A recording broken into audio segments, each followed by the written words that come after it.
Okay, good evening. कल हमने last topic start किया था ऐसे 500 का। ठीक है, audit evidence very very important. Paper में आपको ऑडिट एविडेंस का कोई टॉपिक पक्का दिखता है पेपर में। हर पेपर में ऑडिट एविडेंस का तो क्वेश्चन आपको दिखता ही दिखता है। तो पहले ऐसे 500 को इंपॉर्टेंट मार्क कर लो। Audit evidence very important. सबसे पहले तो मीनिंग इसको जल्दी से रिवाइज कर। ऑडिट एविडेंस सारे प्रोसीजर वगैरह की इंफॉर्मेशन होती थी। इसमें टोटली दो मेनली ऑडिट एविडेंस को दो कैटेगरी में बांटा गया। सबसे पहला अकाउंटिंग रिकॉर्ड, दूसरा अदर इंफॉर्मेशन। अकाउंटिंग रिकॉर्ड में आपके पास सारा जर्नल, लेजर, कैश फ्लो ये सब कुछ आ जाता होता है। अदर इंफॉर्मेशन में मिनट्स ऑफ मीटिंग आ जाता है, कोई एजीएम के नोटिस हो गए, कोई रिटर्न कंफर्मेशन आपने सामने वाली पार्टी से ले ली। वो एविडेंसेस जो है वो SAAE होने चाहिए, sufficient and appropriate audit evidence होने चाहिए। सफिशिएंसी रिफ्लेक्ट किसको करती है? एप्रोप्रिएटनेस दोनों को करते हुए दोनों को ध्यान में रख लेना। सर ये क्या बोल गए? मतलब एक दूसरे को ध्यान में रख लेना। दोनों की दूसरी दूसरी लाइन ये थी। फिर उसके बाद factors affecting the sufficiency and appropriateness. क्या हमने इसकी मेमोरी टेक्निक बनाई थी क्या? अच्छा, ये वो थी। मैंने पिछले एक्सपीरियंस में ratio and analysis, ratio and information देखी, जो मटेरियल थी जिसमें फ्रॉड भी थे और 5 रिस्क भी थे। 5 रिस्क कौन से? Nature of item, adequacy of internal control, nature and size of business, unusual influence या सर्कमस्टांसेस, या फाइनेंशियल पोजीशन। मैंने पिछली ऑडिट में, यानी कि प्रीवियस ऑडिट वाला था ना यहाँ पे, मैंने पिछली ऑडिट में एक्सपीरियंस दो चीजें थी। मैंने पिछली ऑडिट में मैंने पिछले एक्सपीरियंस में रेशियो एंड इन्फॉर्मेशन देखी। मैंने पिछले एक्सपीरियंस में, तो सबसे पहले पिछले एक्सपीरियंस की बात हो जाएगी, प्रीवियस ऑडिट वाली। मैंने पिछले एक्सपीरियंस में रेशियो के साथ क्या पॉइंट था आपके पास? ट्रेंड इंडिकेटेड जो भी था, तो रेशियोज एंड एनालिसिस था। मैंने पिछले एक्सपीरियंस में, एक्सपीरियंस हो गया, रेशियो हो गया, इन्फॉर्मेशन देखी, टाइप्स ऑफ इन्फॉर्मेशन अवेलेबल, ये था आपके पास टाइप ऑफ इन्फॉर्मेशन अवेलेबल देखी, जिसमें बोलो जो मटेरियल थी, मतलब कि मटेरियलिटी ऑफ द आइटम, और फ्रॉड थे, यानी कि result of auditing procedure including fraud and error. इसको भी ध्यान में रख के चलना, तभी ऐसे ही डिसाइड करोगे। और जो जिसमें 5 रिस्क भी थे। अगला टॉपिक आपके पास है सोर्सेज ऑफ ऑडिट एविडेंस। ये आज का पहला टॉपिक है, sources of audit evidence. Some audit evidence is obtained by performing the audit procedure to test the accounting reports। तो पहला हो गया by performing the audit procedure, बात खत्म। ऑडिट एविडेंस कैसे ऑब्टेन होंगे? Audit procedure. ऑडिट प्रोसीजर क्या होता है आज हम सीखेंगे। ऑडिट प्रोसीजर क्या होता है technically. For example through analysis and review, मतलब कि आप प्रोसीजर कैसे करते हो? एनालिसिस करो, रिव्यू करो, रीपरफॉर्म करो प्रोसीजर को, रिकंसाइल करो। रीपरफॉर्म को लिखो, that is interest calculation again. Interest calculation again management ने तो करके रखी हुई है, आप कैसे करोगे? आप उसको चेक तो करोगे ना। रिकंसाइल करके देख लो, the types and application of the same information. Point number 3, through the performance of such audit procedure auditor may determine that accounting record are internally consistent and agree to the financial statement. तो उसको तीसरे point में ये देखना है क्या accounting record और other information consistent है कि नहीं। तो तीसरे पॉइंट के साइड पे लिखो accounting records and information consistent और नॉट, कंसिस्टेंट और नॉट। सोर्सेज में अभी तक तो सिर्फ पहला पॉइंट ही समझ आया, बाय परफॉर्मिंग द। लॉजिकल तो अभी तक यही बना है, by performing the audit procedure. Audit procedure क्या होता है? एनालिसिस, रिव्यू करना, रीपरफॉर्म करना, रिकंसाइल करना।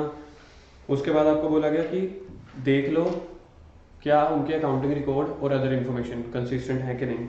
मोर assurance is ordinarily obtained from consistent audit evidence obtained from different source. तो फोर्थ पॉइंट के साइड पे लिखो above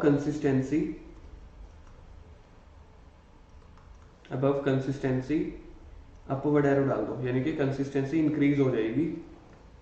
अबव कंसिस्टेंसी इंक्रीज कब? जब एविडेंसेस आपको ऑब्टेन होता है from the different source, same type के एविडेंसेस। जैसे कि सेल वाली इंफॉर्मेशन है, तो सेल वाली इंफॉर्मेशन में आपने डेटर को कॉल करके देख लिया, हमारे बिल में भी लिखा हुआ था 10,000 की सेल, लेटर क्या था, हाँ जी हमने 10,000 की खरीदी है।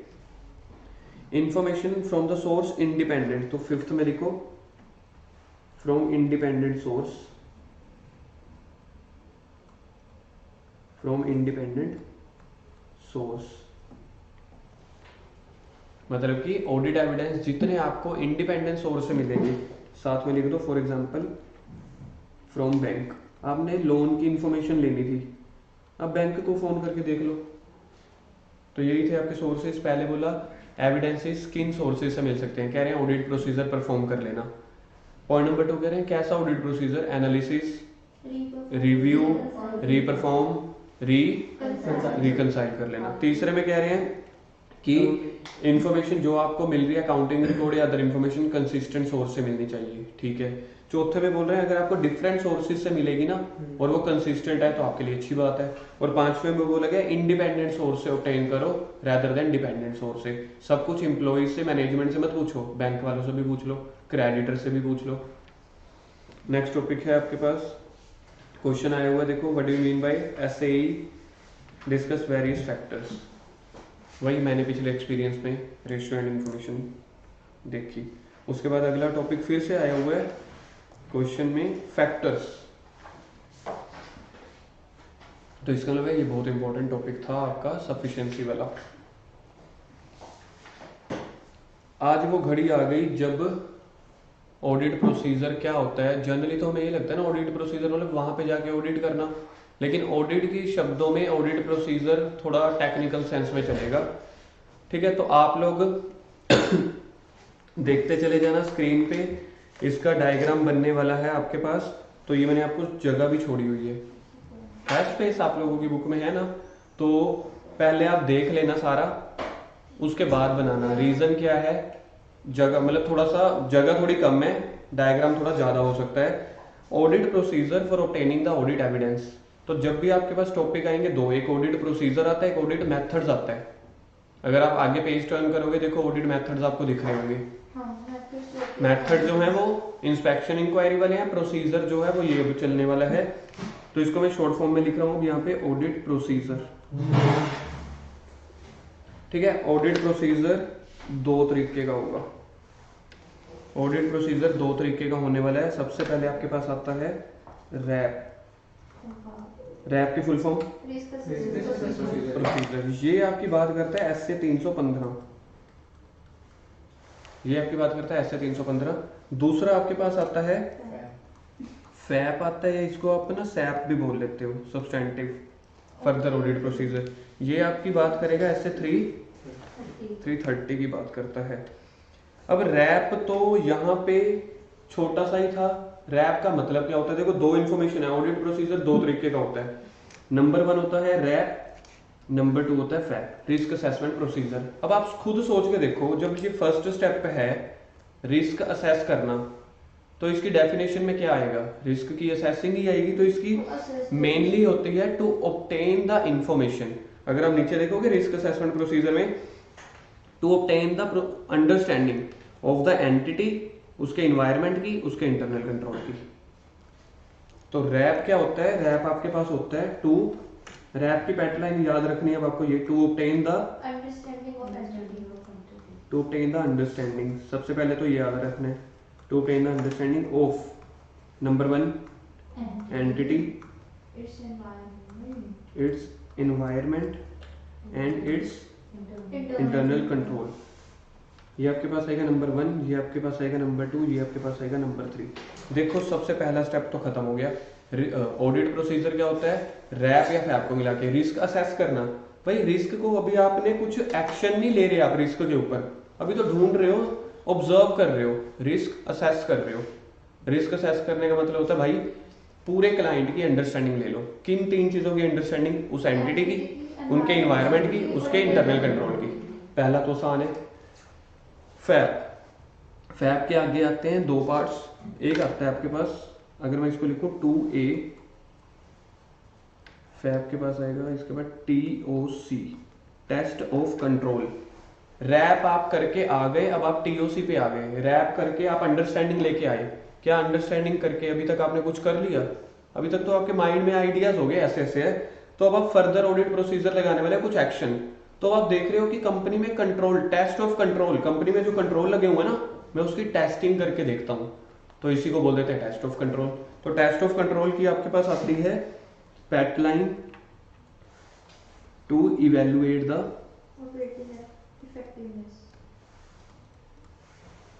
Operating effectiveness of controls. जो कंपनी में कंट्रोल लगे हुए हैं, क्या वो इफेक्टिवली ऑपरेट हो रहे हैं कि नहीं। आपने बोला सिक्योरिटी गार्ड रखा हुआ है, बायोमेट्रिक रखे हुए हैं, सभी की अटेंडेंस लेते हैं, आते की भी जाते की भी। भाई वो करना अलग चीज है, सोचना अलग चीज है, क्या वो सच में इंप्लीमेंट भी हो रहा है कि नहीं। तो यही आप कर रहे हो टेस्ट ऑफ कंट्रोल, कंट्रोल की टेस्टिंग। क्या मतलब है इसका, टू इवेल्युएट द कंट्रोल, लग चुके हैं, आप लगा नहीं रहे, आप इवेल्युएट कर रहे हो। To evaluate the operating effectiveness, क्या वो इफेक्टिवली ऑपरेट हो रहे हैं क्या कंट्रोल्स। तो ये क्या होता है टेस्ट ऑफ कंट्रोल। उसके बाद आएगा यहाँ पे टू का बी आपके पास आता है सब्सटेंटिव प्रोसीजर। सब्सटेंटिव प्रोसीजर में आगे दो पार्ट, एक होता है टीओडी टेस्ट ऑफ डिटेल्स, एक होता है आपके पास सैप। अब सबसे पहले बात आती है टीओ। देखो ऑडिट प्रोसीजर की बात आई थी, पहला आया था रैप। रैप को तो आपने ढूंढ लिया, ऑब्टेन द अंडरस्टैंडिंग। फैप के अंदर पहला आया था टीओसी, वो भी हमने देख लिया, to evaluate the operating effectiveness. दूसरा है SP substantive procedure. Substantive procedure का मतलब क्या होता है, यही आपकी असली ऑडिट होती है। सब्सटेंटिव प्रोसीजर की जो पैटलाइन है वो है to detect the MMS, to detect the MMS material misstatement. इसके अंदर हमने कैसे डिटेक्ट करनी होती हैं गलतियां। मटेरियल मिसस्टेटमेंट को मैं सिंपल लिखता हूं, गलतियां। इसके अंदर अब आपके पास आती है दो चीजें, टेस्ट ऑफ डिटेल्स, यही आपकी असली ऑडिट होती है। For example vouching, verification, calculation sheets बनाना। अगर मैं बात करूं जब आप ऑडिट करने जा रहे होते हो, आप यही चीज कर रहे होते हो, यही है आपकी असली ऑडिट। प्रैक्टिकल लाइफ में आप ये चीज करते हो जब आप कहते हो ना कि हम वाउचिंग कर रहे हैं, वेरिफिकेशन कर रहे हैं। ठीक है, इसके साथ मैं और लिख देता हूँ बीआरएस आप बना रहे हो, बैंक रिकंसिलिएशन स्टेटमेंट। इसका मतलब होता है आप टेस्ट ऑफ डिटेल्स, डिटेल समझते हो, डिटेल टेस्टिंग कर रहे हो आप, यही आपकी असली ऑडिट होती है। सब्सटेंटिव प्रोसीजर का मतलब होता है गलतियां निकालना। गलतियां कैसे निकलेंगी, वाउचिंग वेरिफिकेशन करके, बीआरएस बना के, एरिथमेटिकल कुछ कैलकुलेशंस करके। और दूसरा होता है सैप सब्सटेंटिव एनालिटिकल प्रोसीजर। ये आपके पास आता है जैसे कि आप रेशियोज वगैरह लगा रहे हो, ratio analysis, trend analysis, GP ratio, trends वगैरह देख रहे हो यहाँ पे आपके। और ये आता है आपके पास सब्सटेंटिव ऑडिट प्रोसीजर एससी 330 में।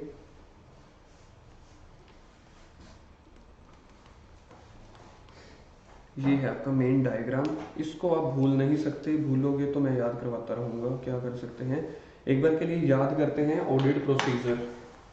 ऑडिट प्रोसीजर में दो पार्ट्स आते हैं, क्या क्या, रैप और फैप, रिस्क असेसमेंट प्रोसीजर और further audit procedure. Risk assessment procedure का मतलब होता है टू ऑब्टेन द अंडरस्टैंडिंग, तीन चीजों की, एंटिटी, उसके एनवायरमेंट, उसके इंटरनल कंट्रोल। फिर आता है further audit procedure. Risk assess कर लिया भाई, अब क्या करें, कह रहे हैं पहले कंट्रोल को टेस्ट करो, यानी कि to evaluate the operating effectiveness of control which were implemented by the management, we are only evaluating कि कंट्रोल इफेक्टिवली ऑपरेट हो रहे हैं कि नहीं, सफिशिएंट है कि नहीं। एक चीज समझ में आ गई। सब्सटेंटिव प्रोसीजर का मतलब था आपके पास, फर्दर ऑडिट प्रोसीजर का मतलब, सॉरी दूसरा आ गया substantive procedure, to detect the material misstatement. अब आपने कंट्रोल भी टेस्ट कर लिए, अब वो टाइम आ गया जब आपको अब गलतियां ढूंढनी है। सब्सटेंटिव प्रोसीजर में पहले आपने रिस्क असेस किया, कंट्रोल टेस्ट किए, अब उन गलतियों के ऊपर आना है, एक्शन लेना है।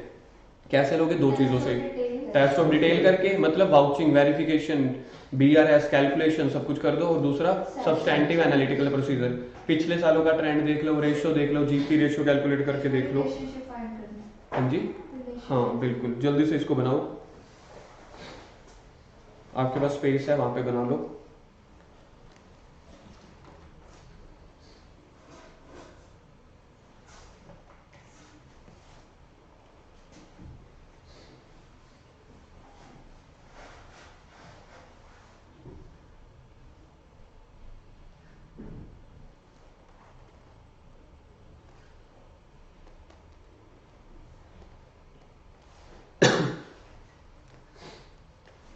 पहले इस साइड बना लो रैप वाला, मैं इधर जूम कर देता हूँ। राघव राजा बन के बैठा हुआ, मेरा तो बना हुआ है ना।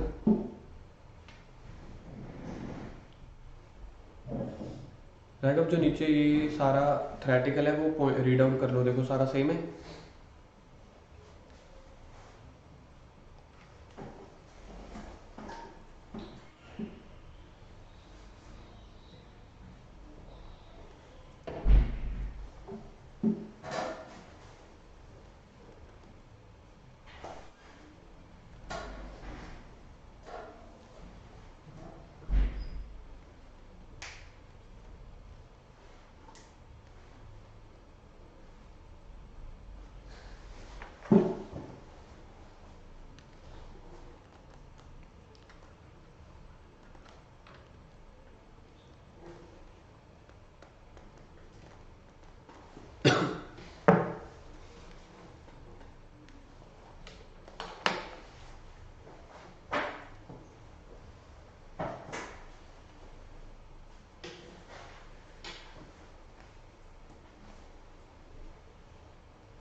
चलो बाकी आप बाद में बनाना, जितना बन गया छोड़ दो।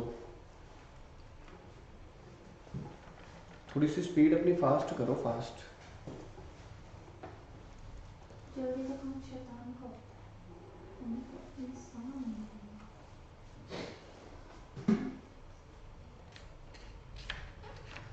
Done.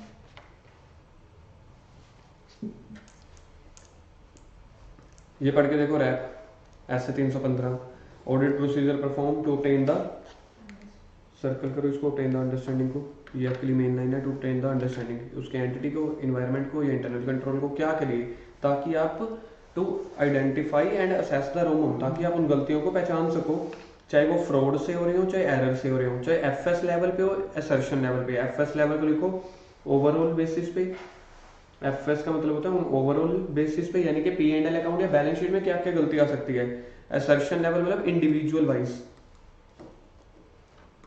Individual wise that is sale, purchase, उनमें क्या गलतियां। ओवरऑल बेसिस यानी कि पी एंड एल अकाउंट में क्या गलती है, बैलेंस शीट में क्या गलती है, ऐसा कुछ। क्लियर है?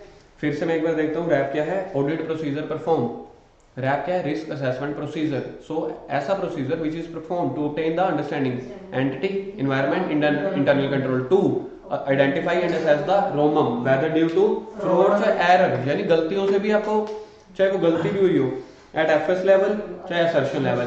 अब कह रहे हैं उस प्रोसीजर में क्या क्या कंपोनेंट आते हैं। उस प्रोसीजर में आता है इंक्वायरी, इंक्वायरी लिखो लोगों से, इंक्वायरी का मतलब होता है लोगों से, मतलब कि पूछना है ये आपने। ऑब्जर्वेशन, प्रोसेस की आप ऑब्जर्वेशन करते हो। इंस्पेक्शन मतलब कि डॉक्यूमेंट्स की। तो ये चार इसके कंपोनेंट हैं। आप इंक्वायरी करके पूछ लो, इंस्पेक्शन करके पूछ लो, ऑब्जर्व कर लो प्रोसेस को, AP analytical procedure. Analytical procedure मतलब ये वही substantive analytical procedure. Further audit procedure ये आ गया आपके पास, to evaluate the operating effectiveness of control, to evaluate the operating effectiveness of control, क्या के लिए, ताकि आप प्रिवेंट कर सको, डिटेक्ट कर सको सारी गलतियों को। इसके कंपोनेंट इंस्पेक्शन, इंस्पेक्शन लोगों की होती है या पेपर्स की? इंस्पेक्शन होती है पेपर्स की, इंक्वायरी होती है लोगों से। तो इंस्पेक्शन करके देख लो, इंक्वायरी करके देख लो, सेम है। और री परफॉर्मेंस, जो उसने किया वो दोबारा से चेक कर लो। उसके बाद था सब्सटेंटिव प्रोसीजर। सब्सटेंटिव प्रोसीजर का मेन था ये, टू डिटेक्ट द एमएमएस। यही आपने ऊपर लिखी होगी, देखो पैटलाइन, as per S 330। Substantive procedure का मतलब होता है गलतियां आइडेंटिफाई करना, to detect the material misstatement, कि कहाँ पे इंपॉर्टेंट गलतियां हो सकती हैं। तो उसको आप दो तरीकों से करते हो, टेस्ट ऑफ डिटेल को। टेस्ट ऑफ डिटेल आप कैसे करते हो? इंस्पेक्शन से, इंक्वायरी से, एक्सटर्नल कंफर्मेशन से, रिकैलकुलेशन से। इसको लिखो that is vouching verification, that is vouching verification oblique BRS etcetera.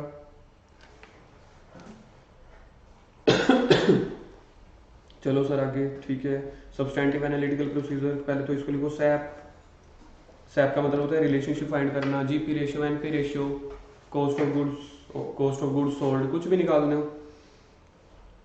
अब देखते हैं क्वेश्चन पेपर में क्या रखे हैं। What are the audit procedure to obtain the audit evidence. जब आपको ये शब्द दिखेगा ऑडिट प्रोसीजर, अपनी मर्जी से कुछ नहीं फेंक के आना, आपको रैप और फैप लिखना पड़ेगा। Explain the test of control, देख लो सीधा इसी के ऊपर क्वेश्चन आ गया। टेस्ट ऑफ कंट्रोल की मुझे पैट लाइन सुनाई जाए, To understand the गलत गलत, operating टू operating ऑब्टेन भी गलत, to evaluate the operating effectiveness of control in detecting या प्रिवेंटिंग द मटेरियल मिसस्टेटमेंट। तो टेस्ट ऑफ कंट्रोल के ऊपर क्वेश्चन पूछा गया है सब्सटैंटिव प्रोसीजर। सब्सटैंटिव प्रोसीजर की पैट लाइन क्या होती है? To detect the material misstatement, ठीक है। और आगे एक शॉर्ट नोट आया हुआ है सब्सटैंटिव प्रोसीजर पे। ये खतरनाक क्वेश्चन आप लिख नहीं पाओगे जब तक आपने पढ़ा नहीं हुआ। अब जब आपने डायग्राम बना लिया ना, अब आपको पता चल जाएगा सब्सटैंटिव प्रोसीजर मतलब ये दोनों के बारे में पूछ रहे हैं, test of detail and SAP के बारे में। चलो जी आगे, अगला आपके पास टॉपिक है मेथड्स। पिछला था प्रोसीजर, याद रह जाएगा। मेथड्स, ये प्रोसीजर, प्रोसीजर और मेथड। मेथड आपके पास है इंस्पेक्शन इंक्वायरी वाले। पहले तो है प्रोसीजर, भाई मेरे को क्या क्या करना है, रैप करने हैं, टेस्ट ऑफ कंट्रोल करना है, वाउचिंग करनी है। भाई अब मैं करूंगा कैसे, इसको लिखो कैसे। ये मेनली आपके पास टॉपिक है कैसे। पीछे तो हमें प्रोसीजर लगा दी ना भाई, ऐसे कर लियो, ऐसे ऐसे ऐसे, यहाँ पे कहेगा कैसे कैसे। तो कैसे, पहला इंस्पेक्शन करके, यानी कि अगर आपको रैप लगाना है चाहे फैप लगाना है, क्या कर लो, इंस्पेक्शन। और इंस्पेक्शन लोगों की होती है या पेपर्स की? हाँ, तो यहाँ पे लिखो इंस्पेक्शन पेपर्स की, पेपर की इंस्पेक्शन करनी है।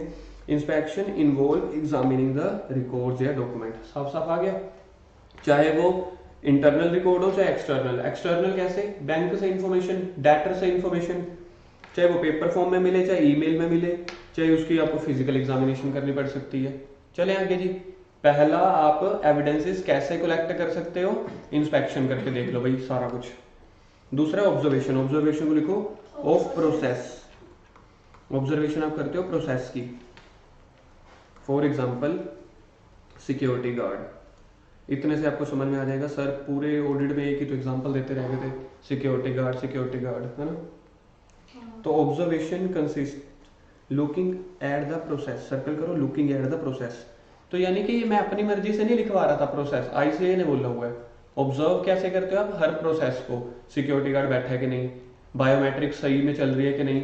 कहने को चंडीगढ़ ब्रांच में या दिल्ली ब्रांच में क्या चल रहा होता है आपका, बायोमेट्रिक, एडवांस आईटीटी की ट्रेनिंग बायोमेट्रिक, और पीछे से पता लगता है वो बायोमेट्रिक ब्रांच वालों ने ही घुमाई हुई थी। कहने का मतलब कोई एज सच हेड ऑफिस में कोई वो डेटा नहीं जा रहा होता। इधर से वो कहते हैं सुबह शाम को बायोमेट्रिक लगाओ, अच्छी काम है, बढ़िया है। फिर कहते हैं जैसे जाओगे ना पेपर में भी अटेंडेंस लगाना, है ना, यही चीज होती है। तो आपने वो देखना बायोमेट्रिक चल रहा है कि नहीं चल रहा। जैसे कि यहाँ पे इन्होंने बोला इन्वेंट्री काउंटिंग करके देख लेना, या इन्वेंट्री काउंटिंग कौन करता है, कंपनी के ओन पर्सनल या मैनेजमेंट। तो देख लो कि वो सही भी कर रहे हैं कि नहीं। वो तो आपको बोल रहे हैं भाई 15 डब्बे हैं, 15 डिब्बों में 20 पीसेस हैं, हमने काउंट कर ली। भाई आप भी एक बार काउंट करके आओ प्रोसेस को। चले आगे, कौन सा मेथड है पहला, इंस्पेक्शन क्या क्या करते हैं, डॉक्यूमेंट्स की या पेपर्स की। दूसरा क्या है, ऑब्जर्वेशन क्या क्या करते हैं, प्रोसेस की। तीसरा एक्सटर्नल कंफर्मेशन, लिखो from outsiders, from outsiders, bracket में लिख दो डेटर्स कोमा बैंक, और इसके साइड पे आप लिखोगे ऐसे, याद है किसी को, 330 505 एक्सटर्नल कंफर्मेशन।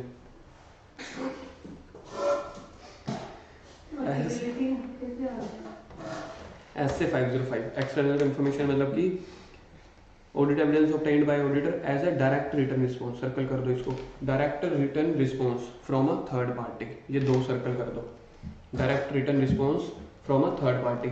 ईमेल में लेने हैं कि फिजिकल फॉर्म में, कैसे भी। चौथा रिकैलकुलेशन, चलो आगे, उन्होंने डेप्रिसिएशन बनाई हुई है या इंटरेस्ट निकाला हुआ है, रिकैलकुलेट करके देख लो। री परफॉर्मेंस काउंटिंग उन्होंने की है ना, 20 पीसीज हैं, एक बार आप भी कर लो, री परफॉर्म कर लो, वही डेप्रिसिएशन चार्ट या इंटरेस्ट चार्ट। एनालिटिकल प्रोसीजर अभी अभी पढ़ा था, कौन सा ऐसे आया था? 330. 520, जहाँ पे हमारे पास ये आया था ना सैप, तो सैप के साइड पे आपके पास अगर जगह है तो यहाँ पे लिख दो ऐसे 520, जहाँ पे ऊपर लिखा था ना सैप, ये टक्कर ना दे, 520। नेगेटिव में है. तो मेथड्स में एनालिटिकल प्रोसीजर करके देख लेना। 520 क्या बोलता है आपको? रेशियोज के बारे में, ट्रेंड के बारे में, ये सारी आप स्टडी कर लेना। रिलेशनशिप का मतलब होता है रेशियोज। फाइनेंशियल डेटा के भी कर लेना, नॉन फाइनेंशियल डेटा तो समझ में आता है, GP ratio. Non financial ratio क्या होता है? Number of employees. Employee turnover ratio. Baddi में सेज लगा था तो उन्होंने बोला बद्दी में आपने फैक्ट्री लगानी है, फैक्ट्री लगाओगे तो 10 साल के लिए आपका इनकम टैक्स माफ होएगा, लेकिन उसकी एक कंडीशन है, उसी फैक्ट्री में 70% लोग हिमाचली होने चाहिए, 30% नॉन हिमाचली। लेकिन अगर आपके 35% नॉन हिमाचली हो गए तो मतलब आपने कंडीशन तोड़ दी, क्योंकि उनको अपने एरिया को डेवलप करना है, तो ठीक है, बिल्कुल अच्छी कंडीशन है। तो वो होता है एनालिटिकल प्रोसीजर। फाइनेंशियल डेटा यानी कि GP ratio, NP ratio. Non financial data number of employees, उनकी attendance. Employ turnover ratio. Inquiry आती है आपकी लोगों से, पूछताछ। ये इंक्वायरी को लिखो लोगों से, मतलब आप लोगों से पूछ के भी एविडेंस कलेक्ट कर सकते हो। बिल्कुल, सबसे पहला काम ही वही होता है, भाई मैनेजर हमें पूरी कंपनी का चक्कर दिलवाओ कि कैसे कैसे आपका प्रोसेस होता है, और दूसरा ट्रायल बैलेंस ले लो। तो इंक्वायरी कह रहे हैं, इंक्वायरी का मतलब क्या होता है? Seeking the information from the knowledgeable person, चाहे वो फाइनेंशियल डेटा की, चाहे नॉन फाइनेंशियल डेटा की, चाहे वो बंदे विद इन द एंटिटी हो, चाहे आउटसाइड द एंटिटी। तो इंक्वायरी का मतलब क्या है? इंक्वायरी का मतलब है लोगों से पूछना, जो आप ऑडिट करने गए हो। किस लोगों से पूछ सकते हैं? अंदर वालों से भी पूछ सकते हैं, बाहर वालों से भी पूछ सकते हैं। पॉइंट नंबर 2, ये आपको through out the audit process अपना कंटिन्यू रखना है, जब तक आपकी पूरी ऑडिट खत्म नहीं हो जाती। जब जैसे जैसे जरूरत है इंक्वायरी करते रहो। तीसरा है वो फॉर्मल में भी हो सकती है, सर्कल करो, और इनफॉर्मल में भी हो सकती है, यानी कि चाहे आप उनसे लिखवा के ले लो, उनकी रिकॉर्डिंग करवा लो, ठीक है, या चाहे आप उनसे ओरली पूछ लो, कुछ भी कर लो, चलेगी जी। और जो उस इंक्वायरी का रिस्पॉन्स वो प्रोवाइड कर रहे हैं, रिस्पॉन्स हम प्रोवाइड करेंगे कि वो ऑब्वियस है, इंक्वायरी उनसे पूछ रहे हैं वो देंगे, वो भी आपकी इंक्वायरी का एक इंटेग्रल पार्ट है। मतलब कि 1 वे कम्युनिकेशन नहीं होना चाहिए, 2 वे कम्युनिकेशन होना चाहिए। इसको साइड पे लिख लो, फोर्थ को, 2 वे कम्युनिकेशन। 2 way communication.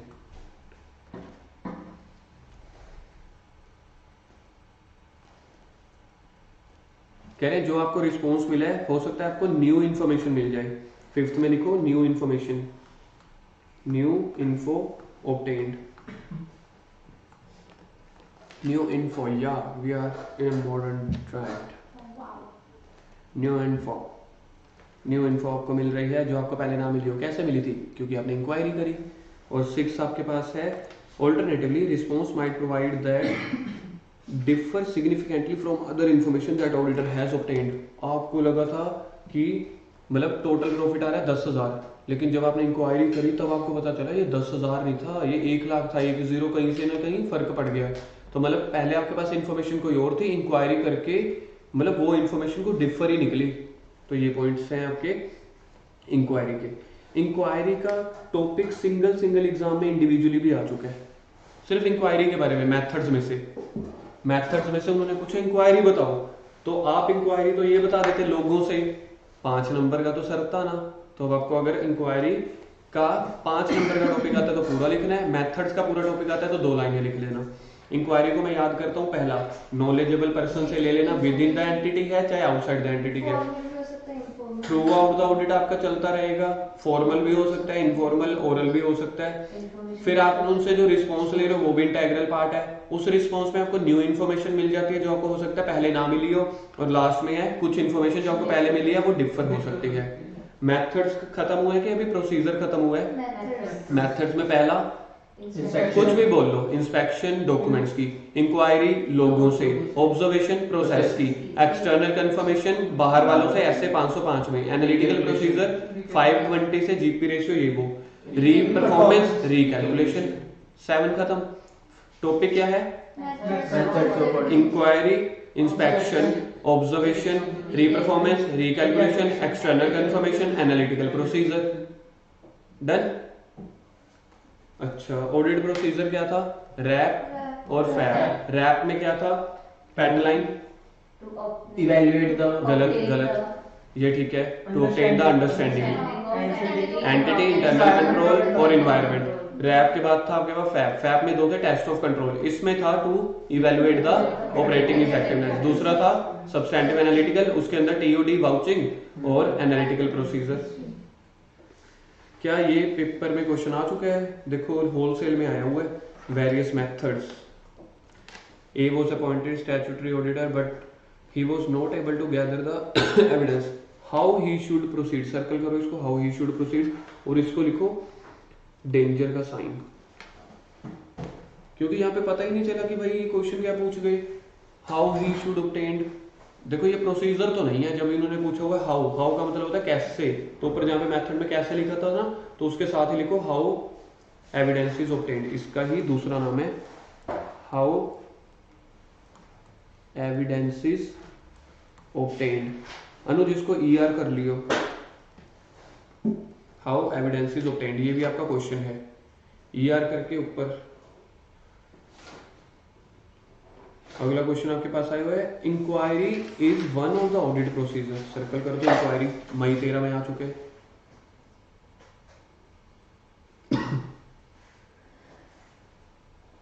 चले आगे, दो टॉपिक खत्म हुए हमारे, ऑडिट प्रोसीजर और मेथड्स। आगे आ गया types of audit evidence. Sources of audit evidence अलग था, टाइप्स ऑफ ऑडिट एविडेंस अलग है, रेलिवेंस ऑफ ऑडिट एविडेंस अलग रहेगा, रिलायबिलिटी ऑफ ऑडिट एविडेंस अलग रहेगा। सर बस करो, आप यही करवा दो। टाइप्स दो तरह के टाइप होते हैं, एक होता है depending upon the source, depending upon the nature. ठीक है, टाइप्स ऑफ ऑडिट एविडेंस ये भी पेपर में आ चुका है। कह रहे हैं कितने तरह के एविडेंसेस होते हैं? क्या दो तरह के। कौन कौन से? एक आपको सोर्स से मिलते हैं, एक आपको नेचर के हिसाब से मिलते हैं। कहते सोर्स के हिसाब से कौन से? कहते इंटरनल और एक्सटर्नल। इंटरनल एविडेंसेस जो कंपनी के अंदर मिलते हैं, एक्सटर्नल एविडेंसेस जो कंपनी के बाहर से मिलेंगे। बिना देखे मुझे बताओ, बिना देखे इंटरनल एविडेंस की कोई एग्जांपल क्या हो सकती है? मैं आपको क्वेश्चन देता हूं, ऑप्शन देता हूं दो। इंटरनल एविडेंस सेल इनवॉइस होंगे या परचेज इनवॉइस? Purchase, purchase. दोनों ही होंगे। मैं कह रहा हूं अगर एक बताना हो, मेंटोस जिंदगी वाला, कुछ मेंटोस वाला, परचेज गलत। चलो आप बोलो, दोबारा बोलो। सेल ही बचता है फिर। वो भी गलत। अब ध्यान से दोबारा से बोलो, सोच के बोलो एक बार। सेल इनवॉइस या परचेज इनवॉइस, इसका एक ही घर है, या इंटरनल या एक्सटर्नल। कहाँ पे आप इसको पुट ऑन करना चाहोगे? इंटरनल सेल को, क्यों? क्योंकि हमारे ऑर्गेनाइजेशन से चीज जा रही है ना, तो मतलब हमने ओरिजिनली उसको काटा है। यस, क्योंकि सेल इनवॉइस हमने खुद बनाए हैं। सेल इनवॉइस हमने खुद बनाए हैं, सेल बुक हमारे पास पड़ी है, इसलिए सेल इनवॉइसेस जो होते हैं वो इंटरनल डॉक्यूमेंट होते हैं। परचेज इनवॉइस आपके पास आए जरूर हैं, बनाए तो किसी और ने थे ना, इसलिए उसको मतलब इस पॉइंट ऑफ व्यू से रीड किया जाता है कि परचेज इनवॉइस आपकी फाइल में लगे तो हुए हैं पर थे किसी और के, बनाए किसी और ने थे। ठीक है, तो डिपेंडिंग अपॉन द सोर्स में दो तरह के एविडेंस, इंटरनल और एक्सटर्नल। इंटरनल जो within the entity generate होते हैं, जैसे कि सेल इनवॉइस, एजीएम के नोटिस, मिनट्स, बुक, ये सारी चीजें। एक्सटर्नल एविडेंसेस जो आउटसाइड द एंटिटी जनरेट होते हैं, परचेज इनवॉइस। एक्सटर्नल कंफर्मेशन साफ ही तो होता है फ्रॉम थर्ड पार्टी, तो फ्रॉम थर्ड पार्टी है तो आपको कंपनी से मिला नहीं। अच्छा, बैंक से रिस्पॉन्स मिला, एक्सटर्नल है। चलो जी आगे, दूसरा है डिपेंडिंग अपॉन द नेचर। कह रहे हैं depending upon the nature types of evidence बताओ। कहते हैं डॉक्यूमेंट्री, जो पेपर की फॉर्म में भी हो सकते हैं। ठीक है, विजुअल, विजुअल वाला होता है आपका in the form of observation.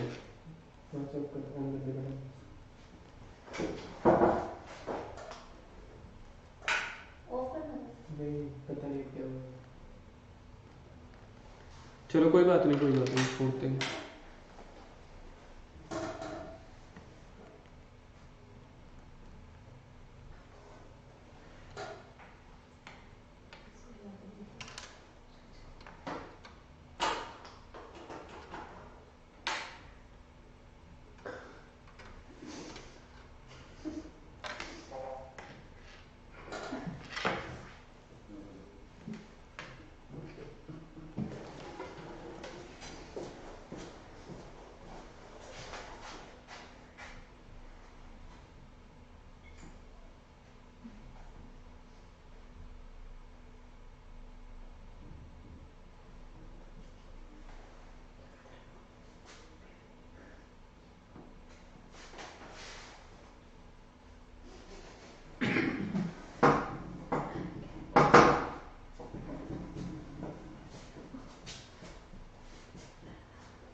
Light आ रही है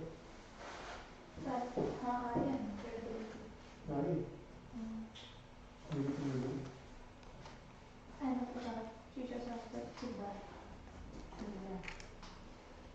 कुछ तो अलग ही रहता है चलो, डिपेंडिंग अपॉन द नेचर में पहला था डॉक्यूमेंट्री एविडेंस। असुविधा के लिए खेद था क्योंकि आईटी की थोड़ी सी दिक्कत होती है। तो पहला है नेचर के हिसाब से। नेचर के हिसाब से पहला है डॉक्यूमेंट्री। डॉक्यूमेंट्री का मतलब क्या होगा, जो पेपर की फॉर्म में है आपके पास एविडेंस वही हो जाएंगे। विजुअल, ये थोड़ा सा अलग है। विजुअल को बोलते हैं प्रोसेस, ऑब्जर्वेशन के हिसाब से, और ऑब्जर्वेशन होती है जैसे कि प्रोसेस की, ये अपने मेथड्स में सीखा था। तो विजुअल एविडेंस मतलब जो आप ऑब्जर्व करते हो प्रोसेस को। और आगे है oral evidence, where no physical existence. Wow, discussion कर लो मैनेजमेंट के साथ, टीसीडब्ल्यूजी के साथ, एम्प्लॉइज के साथ, वहां से एविडेंस मिल जाएंगे। तो टाइप्स ऑफ एविडेंस के टोटल कितनी कैटेगरीज आई? दो। पहली source depending on the source, दूसरी Nature. Depending on the nature. Nature में पहली डॉक्यूमेंट्री डॉक्यूमेंट्री, दूसरी विजुअल विजुअल, तीसरी Oral. ओरल। और नेचर में पहली इंटरनल गलत, नेचर में पहली डॉक्यूमेंट्री डॉक्यूमेंट्री थी, आप हार गए। तो सोर्स में पहली इंटरनल, जो within the entity generate होते हैं, और दूसरी एक्सटर्नल, जो outside the entity. Purchase invoice के sale invoice external, purchase external होते हैं परचेज इनवॉइस। चलो जी आगे, relevance and reliability of audit evidence. तो पहले आप बात करेंगे रिलायबिलिटी की। रिलायबिलिटी ऑफ ऑडिट एविडेंस का मतलब क्या होता है किन एविडेंस पे, लिखो इसको, कौन से एविडेंसेस पे ज्यादा विश्वास किया जाए, कौन से एविडेंसेस पर ज्यादा ट्रस्ट किया जाए। मैं आपसे क्वेश्चन पूछूंगा, मुझे बताते चले जाना, उसी के साथ ये टॉपिक खत्म हो जाएगा। कौन से एविडेंसेस पर ज्यादा ट्रस्ट किया जाए?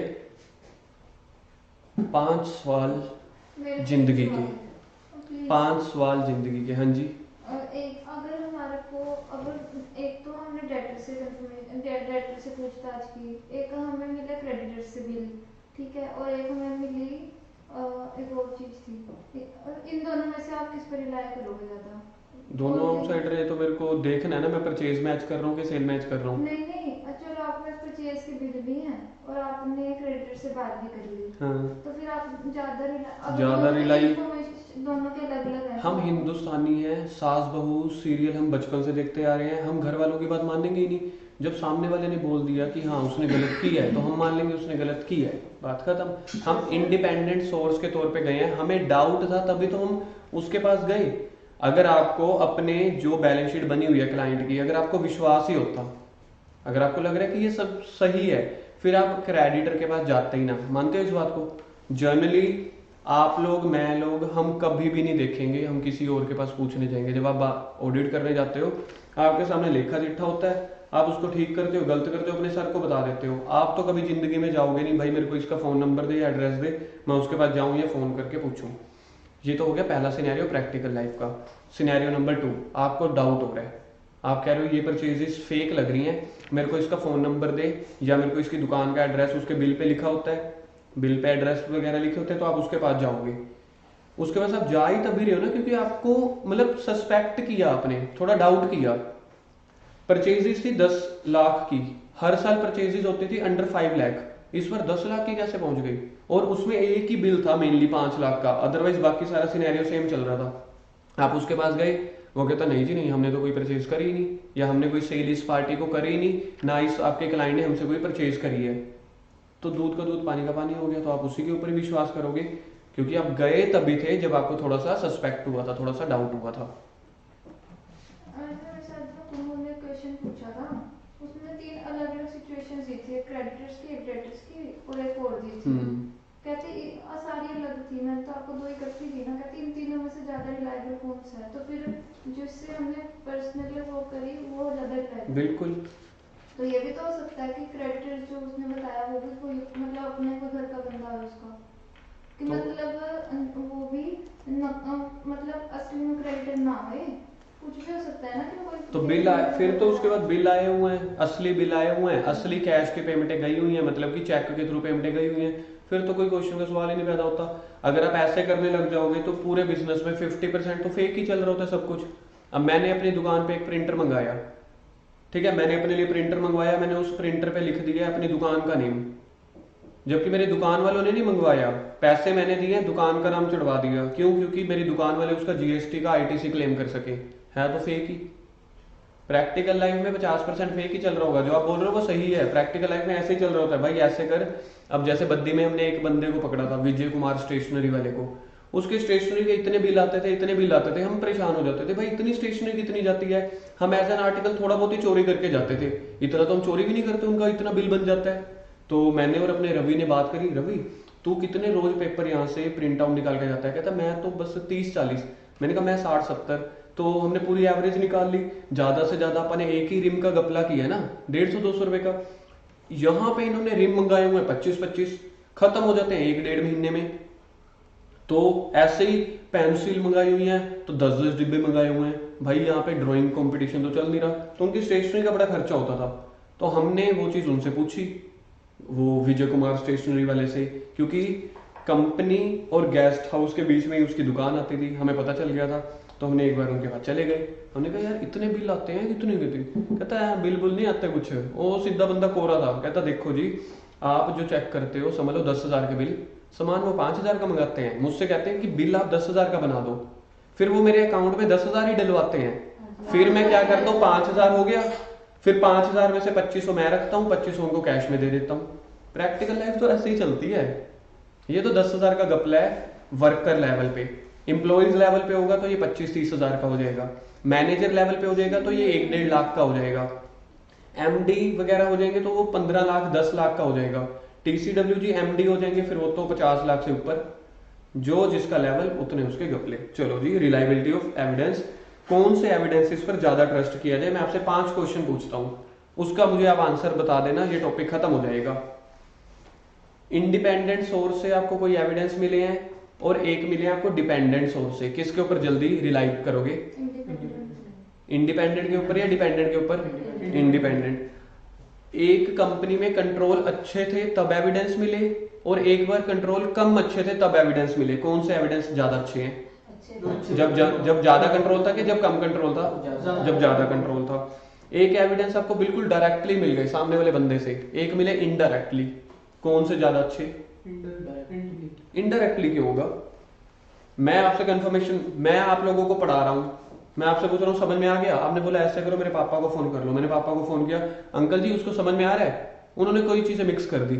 मैं आपसे डाउट पूछूंगा आपको जल्दी समझ में आएगा, या आपके पेरेंट्स के थ्रू डाउट पूछूं तो डायरेक्टली जल्दी समझ आएगा। तो डायरेक्टली एविडेंसेस जो मिलेंगे जल्दी रिलाई करोगे। तीसरा, आपको डॉक्यूमेंट की फॉर्म में मिले, एक सिर्फ बोल के मिले फोन पे, ईमेल वाले या फोन वाले? ईमेल वाले। और एक आपको आपने अपनी वो मुझे दिखानी थी, फॉर एग्जांपल मार्कशीट, आपने मुझे प्रॉपर अपनी ओरिजिनल मार्कशीट दिखा दी, एक बार आपने मुझे फोटोकॉपीज दिखा दिए, कौन से ज्यादा रिलायबल? खत्म टॉपिक। 5, एक है इंडिपेंडेंट सोर्स से मिलेगा तो, कंट्रोल अच्छे होंगे तो, डायरेक्टली मिलेंगे तो, और अभी डॉक्यूमेंट्री फॉर्म में मिलेंगे तो, और लास्ट अभी कौन सा था? ओरिजिनल एविडेंस मिलेंगे तो। खत्म। और ये पेपर में बहुत आता है रिलायबिलिटी वाला, एक्चुअली ये मेरे अटेम्प्ट में भी आ चुके and I was happy then, बड़ा मजा आया था। रेलिवेंस ऑफ ऑडिट एविडेंस क्या होता है? रिलायबिलिटी तो ये होता है ना विश्वास करें कि ना करें, रेलिवेंस का मतलब इंपॉर्टेंट, जिसका लॉजिकल कनेक्शन हो आपकी ऑडिट पर्पस के साथ, वो एविडेंस रेलिवेंट हो जाएंगे। और जो relevance of information to be used as a audit evidence may be affected by direction of testing, जो भी आपने उसकी टेस्टिंग करनी है, मतलब चेकिंग करनी है उसके साथ। A given set of audit procedure may provide the audit evidence that is relevant to certain assertion but not other. कई एविडेंसेस होते हैं, कुछ असर्शन के लिए तो अच्छे हैं, मतलब इंडिविजुअल वाइज, हर चीज के लिए अच्छे नहीं होते। अ given set of audit procedure that may provide the audit evidence that is relevant to certain assertions। अब इसको लिख लो situations, जो कई situations के लिए तो evidence अच्छे हैं but not for others। ये हो गया relevance of audit evidence। important कौन सा है? 10% relevance important है, 90% reliability। Auditors duty in case of inconsistency, circle करो इनकंसिस्टेंसी को, इसको डालोगे नंबर 1 और डाउट को डालोगे नंबर 2।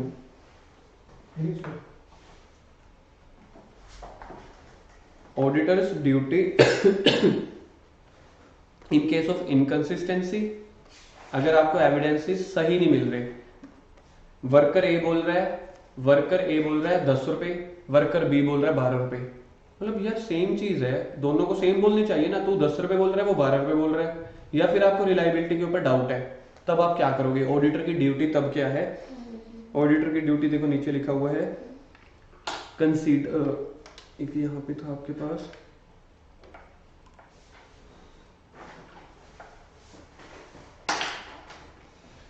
एक तो है आपके पास कंसीडर द इफेक्ट, और एक सेकंड भी आप लिखोगे डिस्कस द मैटर।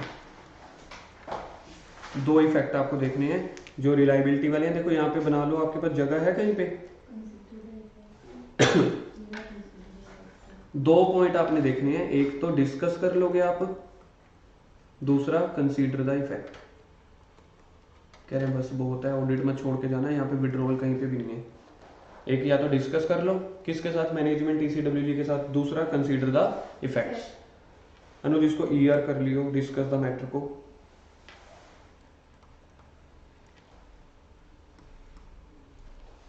चले जी आगे।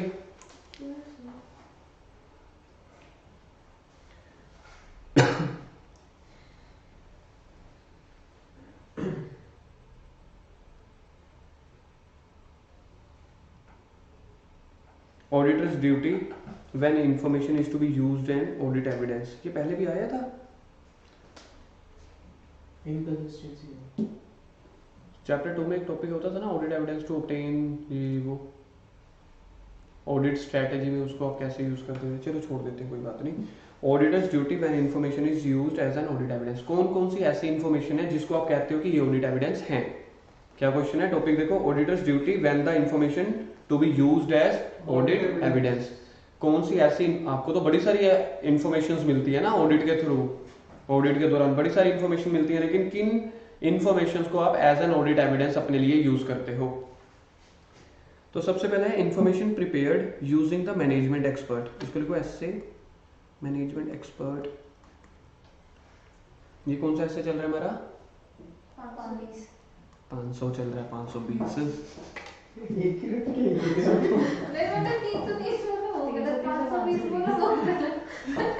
ये आपका 500 चल रहा है ऑडिट एविडेंस। नहीं, आपने बोला था ना जब हम किसी और के काम को यूज करते हैं वो क्यूट ऐसे है, कौन सा ऐसे वो भूल गई। वो ऐसे 600 की सीरीज होती थी। तो जब आप मैनेजमेंट, देखो 2 तरह के एक्सपर्ट होते हैं, ये पॉइंट बिल्कुल ठीक था वैसे, लेकिन हाँ ठीक है, अभी तक हमारा 600 हुआ नहीं, वरना कोमल सही जवाब दे देती। 2 तरह के एक्सपर्ट होते हैं, एक होता है मैनेजमेंट एक्सपर्ट, एक होता है ऑडिटर एक्सपर्ट। मैनेजमेंट एक्सपर्ट को कौन अपॉइंट करता है?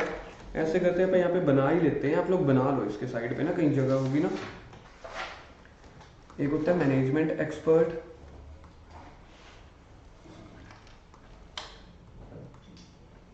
एक होता है ऑडिटर एक्सपर्ट। 3 कॉलम बनाना, ठीक है।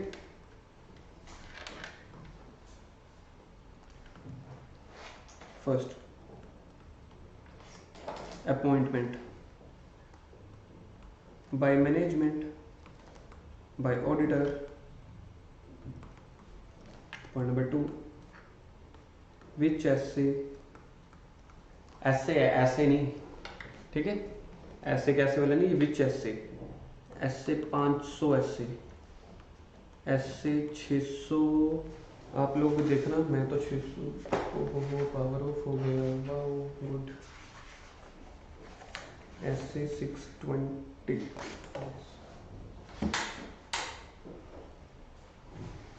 प्लग ही निकाला हुआ था, वाह किन लगा हुआ है, प्लग ऑन था। चलो जी कोई बात नहीं, इसको लिखो ऐसे 620। मुझे पता है कि आप स्क्रीन पे नहीं तो दिल की निगाहों से देख लोगे। विच ऐसे, पहले में ऐसे 500, दूसरे में ऐसे 620। तीसरे में लिखो meaning of expert. Meaning of expert, main तो ये चीज है, लिखवाना तो पहले चाहिए था, लेकिन मैं लिखवा रहा हूँ बाद में। मैनेजमेंट एक्सपर्ट में लिखो, एक्सपर्ट का मीनिंग क्या है? Other than accounting and auditing expert. Sir इसकी हमें एग्जांपल लिखवाई जाए। MBA वाली। चलो पहले तो ये हो गया other than accounting and auditing expert. और ऑडिटर एक्सपर्ट में क्या लिखोगे? ये ऑडिटिंग और अकाउंटिंग एक्सपर्ट। सेम नहीं जी, नहीं, ऑडिटर एक्सपर्ट है सेम। सेम का मतलब क्या होता है? Other than auditing and other than accounting and auditing expert. यही तो एक विचित्र पॉइंट है। सोच के देखो यार, आप लोग सीए हो, आप ऑडिट करने गए हो, यहाँ पे कभी बात तो नहीं करते ना आप अपने आर्टिकल की। ये तो आप समझने के लिए करते हैं ना कि प्रैक्टिकल लाइफ में आर्टिकल्स जाते हैं। आर्टिकल भी तो 3 साल के बाद सीए बन ही जाते हैं। एक दौरान थे, एक जमाना था जब मैं भी आर्टिकल हुआ करता था, अब मैं सीए हूँ। एक जमाना है जब आप ऐसे ही डायलॉग मारोगे आज से 3 साल के बाद। सोच के देखो, अब ऑडिटर ऑडिट करने गया, अपना एक्सपर्ट साथ लेके गया। भाई अगर मेरे को अकाउंटिंग या ऑडिटिंग एक्सपर्ट ही रखना था, मेरे से ऊपर कौन है इंडिया में? सीए से ऊपर किसको अकाउंट की, टैक्स की और ऑडिटिंग की नॉलेज है किसी को? नहीं। इसका मतलब अगर ऑडिटर कोई एक्सपर्ट को लेके जा रहा है, ऑब्वियस है वो अकाउंटिंग या ऑडिटिंग का नहीं होएगा। समझ में आ गया? चौथा पॉइंट लिखो, फॉर एग्जाम्पल।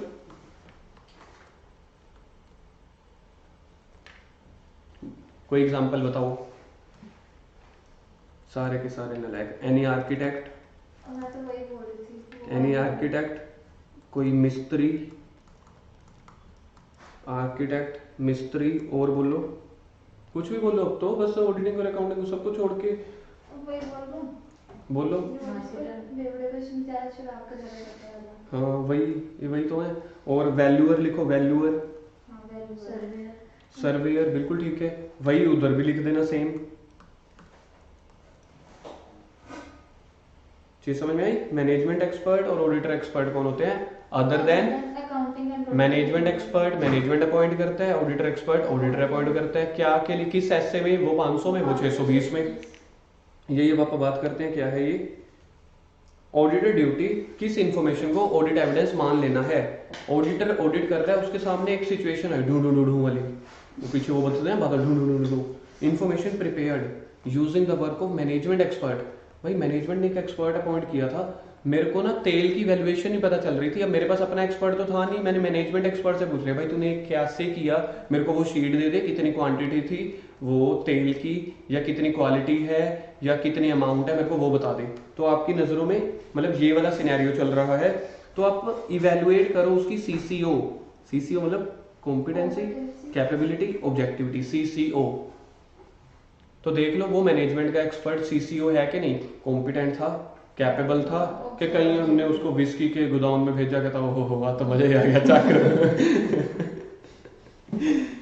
फिर देखो उस work of expert, obtain the understanding of work of expert. फिर जो उसने शीट्स बनाई हैं अच्छी बनाई हैं कि नहीं। और तीसरा देखो एप्रोप्रिएटनेस, क्या उसका काम आपके लिए एप्रोप्रिएट है कि नहीं। यानी कि जब आप मैनेजमेंट के एक्सपर्ट के काम को यूज कर रहे हो तो 3 चीजें चेक करो, क्या उसकी सीसीओ, उसके काम को, और अपने लिए एप्रोप्रिएटनेस को, कि क्या वो आपके लिए एप्रोप्रिएटनेस है कि नहीं है। तो दूसरे में आपने सर्कल करना था वर्क ऑफ एक्सपर्ट, तीसरे में सर्कल करना था एप्रोप्रिएटनेस। मैनेजमेंट का एक्सपर्ट कौन होता है? एन इंडिविजुअल और organisation possessing the expertise in a field other than, क्योंकि हमसे बड़ा एक्सपर्ट कौन होगा? अकाउंट और टैक्स का, है ना। उसके बाद दूसरी जगह पे आपका पाला पड़ा information produce by the entity. ऊपर इंफॉर्मेशन किसने प्रोड्यूस करी थी? मैनेजमेंट के एक्सपर्ट ने, यानी कि कंपनी के एक्सपर्ट ने। अब कंपनी ने इंफॉर्मेशन दी, तो देख लो वो एक्यूरेट और कंप्लीट है कि नहीं, उसकी एक्यूरेसी और कंप्लीटनेस चेक कर लो। और वो सफिशिएंटली प्रिसाइज और डिटेल, प्रिसाइज मतलब छोटी, डिटेल मतलब बड़ी। तो जैसे ही आपको चाहिए वैसे मिल रही है कि नहीं मिल रही।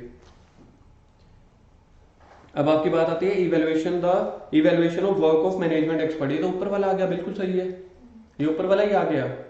तो उसमें आप क्या चेक करते थे? पहला सीसीओ चेक करते थे, अब सीसीओ का मीनिंग बता रहे हैं। जैसे कॉम्पिटेंस, क्या आप सीए हो कि नहीं।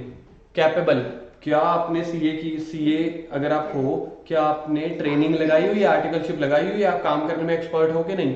और तीसरा ऑब्जेक्टिविटी, आप इनबायस होके, मतलब कि नॉन पार्शियल होके आप काम कर रहे हो कि नहीं। तो सीसीओ का मीनिंग ये था। ऊपर में पहला पॉइंट था सीसीओ चेक कर लो, अब सीसीओ की डिटेल दे दी, पहला सी से क्या है, कॉम्पिटेंस, यानी कि उसका लेवल ऑफ एक्सपर्ट चेक कर लो। कैपेबिलिटी, क्या भाई वो काम कर भी सकता है, तो सीए तो है, क्या तुम पढ़ा सकते हो, क्या तुम ऑडिट कर सकते हो, ऐसे। और ऑब्जेक्टिविटी का मतलब कि बायसनेस को छोड़ना। और सोर्सेज ऑफ इंफॉर्मेशन इंपॉर्टेंट, ई डाल दो, इसको पेपर में आ चुका है। Sources of information on competence on CCO, sources of information on CCO. देखो जी बातें क्या हुई हैं, ऑडिट में चलते चलते आपको मैनेजमेंट का एक्सपर्ट टक्कर गया, आपने बोला ला टक्कर मार गया ना, काम दे, तेरा काम देखना मैंने, मेरे को ऑडिट में चाहिए। कैसे देखोगे, सीसीओ चेक कर लो। दूसरा उसके वर्क को, और तीसरा उसकी अप्रोप्रिएटनेस को। फिर अब उसने दिला, फिर आपने बोला कि अच्छा सीसीओ चेक करनी है, सीसीओ लेवल ऑफ एक्सपर्टाइज, दूसरे सी से कैपेबिलिटी की कैपेबल है कि नहीं, तीसरा ऑब्जेक्टिविटी। अब आपको कैसे पता चलेगा, जो पॉइंट नंबर 2 था कि उसका वर्क एडिक्वेट है कि नहीं, आपके लिए अप्रोप्रिएट है कि नहीं, आपको कैसे पता चलेगा? यानी कि मैनेजमेंट एक्सपर्ट की थोड़ी बहुत जानकारी तो होनी चाहिए ना। कहीं वो पता लगा सच में बेवड़ा निकला, हमने उसको भेजा था दारू वाले टैंक में, वापस तो नहीं आया, पर 3 बोतलें अपनी अलग भर आया और टैंकर अपना अलग से। कहता मैं तो अपनी अंदर ही पी आया हूँ, आज वाली तो कल वाली परसों वाली के लिए मैं बोतलें भर आया हूँ। तो ऐसा नहीं होना चाहिए। तो मतलब उसकी सीसीओ, क्वेश्चन ये है कि उसकी सीसीओ आप कैसे आइडेंटिफाई करोगे? Sources of information on CCO of management expert. पहले तो देखो पर्सनल एक्सपीरियंस उसके साथ, अगर तो उसकी नीयत में ही दारू आ रही होगी ना, तो समझ लेना रहने दे भाई, तू तो मत ही जान दे। तो मतलब आप फिर अपने किसी एक्सपर्ट को लेके आना। दूसरा, किसी और के साथ डिस्कस कर लो जो एक्सपर्ट के वर्क के साथ फैमिलियर था, उसी एक्सपर्ट के साथ आप खुद, पहले में ना ये था प्रीवियस वर्क अगर आपने उसके साथ किया हुआ है, तीसरे में वो है कि उसके साथ खुद डिस्कस कर लो, चौथा है उसकी क्वालिफिकेशन देख लो, उसकी मेंबरशिप वगैरह देख लो। यहाँ पे तो आप एग्जांपल लेके चल रहे हैं ना, दारू वाला एक्सपर्ट, सच में तो वैल्यूअर होते हैं, सर्वेयर्स होते हैं, ऐसे लोग होते हैं ना। कहीं आपको मतलब बेवड़ा सीढ़ी लगा के टैंक में जा रहा है, 3 बोतलें उसके हाथ में है दारू की, खाली, वो भी आई तो भरी हुई, मतलब आप उसकी क्वालिफिकेशन कैसे चेक करोगे भाई? वो एग्जांपल थी, है ना। तो आप सच में तो आपके पास एक्सपर्ट बड़े सारे तरह के आ सकते हैं, सर्वेयर्स वगैरह, लॉयर्स वगैरह, ये वो चीजें। क्या उन्होंने कोई बुक्स या क्या उनकी कोई पब्लिश बुक्स है? भाई सीडी इस तरफ से लगानी है अगर कि आपकी वो खाली बोतलें गिर ना जाए। खाली बोतलें अगर आपने लेके जानी है तो याद रखना कंच की नहीं होनी चाहिए, शीशे की नहीं होनी चाहिए, वो प्लास्टिक की होनी चाहिए। जा तो रही हो तो 1-1 लीटर वाली बोतलें मत खाली लेके जाना, 2-2 लीटर वाली भी नहीं, 5 लीटर वाली लेके जाना, 5 लीटर वाली लेके जाना। जब आप सीढ़ियों से उतर रहे हो, ठीक है, नीचे की तरफ ऊपर एक बंदे को खड़ा देना, सीढ़ी पकड़ ले। तो ऐसे सारे विचार अगर उसने किसी बुक में पब्लिश भी किए हुए हैं, तो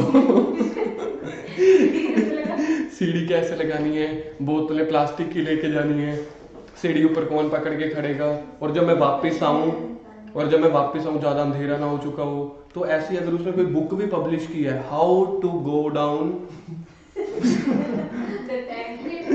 विद इन द टैंक, ठीक है, तो उसकी जो भी उसने बुक लिखी हुई है वो पढ़ के देख लेना, आपको पता चल जाएगा। फिर अपने एक ऑडिटर एक्सपर्ट से भी पूछ लेना कि ठीक है कि नहीं है, ठीक है। ये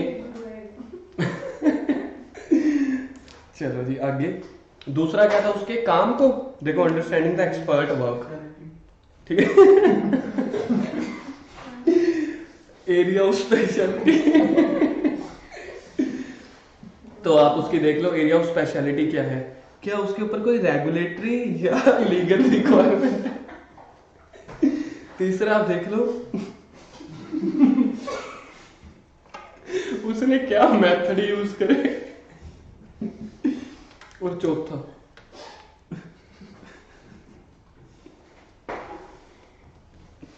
nature of internal and external data और information the auditor expert uses. फिर अपने एक्सपर्ट को भी बुला लेना, भाई ठीक कर रहे हो।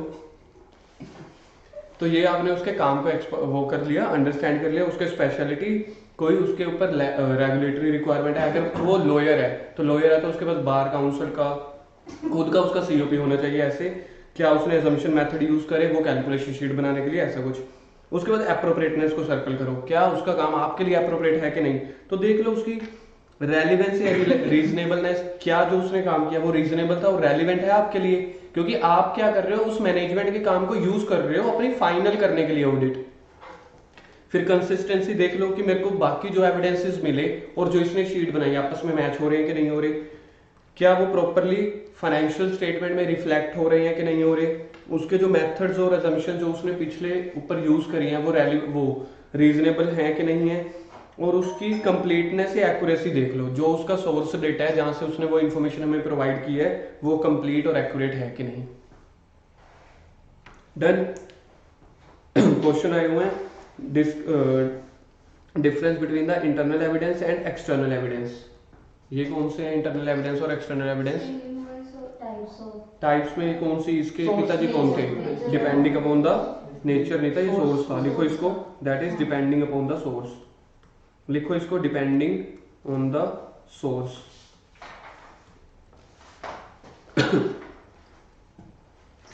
अगला क्वेश्चन आपके पास है, discuss the principles which are useful in assessing the reliability. 5 कौन से? इंडिपेंडेंट, कंट्रोल अच्छा, डायरेक्ट, डॉक्यूमेंट्री और ओरिजिनल। बस खत्म। इसी के साथ आपका ऐसे 500 ने यहाँ पे अलविदा ले ली। ऐसे 500 बहुत इंपॉर्टेंट था, पेपर में क्वेश्चन पक्का आता है ऐसे 500 का।